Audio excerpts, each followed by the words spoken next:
agreement regarding equity, or CARE, is an integral agreement within the VIMA suite of documents.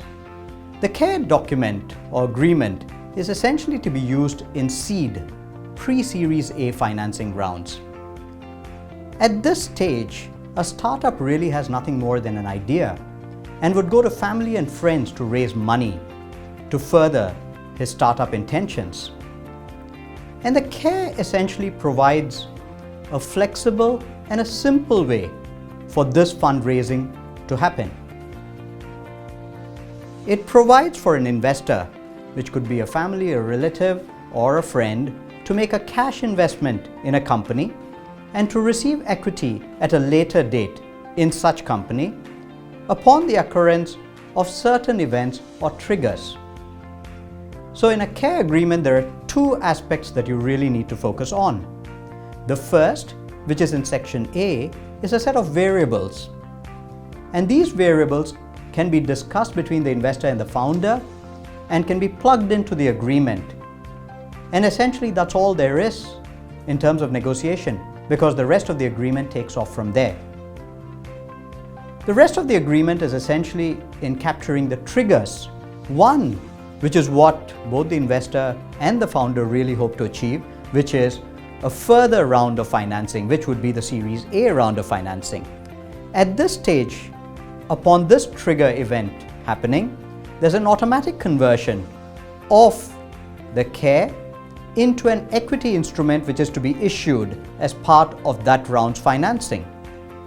This is done at a discounted conversion rate, and the discounted rate is one of the plugins that investor and startup would have discussed and put into section 1. The second is a liquidity event. A liquidity event contemplates essentially a change of control.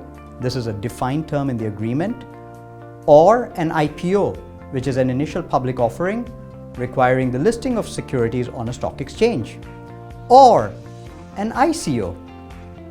And at this point of time, I would like to highlight how the CARE agreement is really contemporary, because it does imagine and take into account that an investor could raise money through an initial coin offering and receive tokens for the investment that he's put in. Another trigger event could be liquidation. Not all startups go on to become unicorns and big successes. A number of startups die along the way.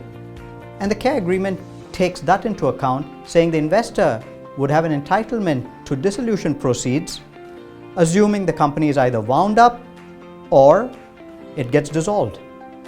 A couple of key points that are worth taking into account in crafting a CARE agreement or negotiating on the basis of a CARE agreement. The first is liquidation priority.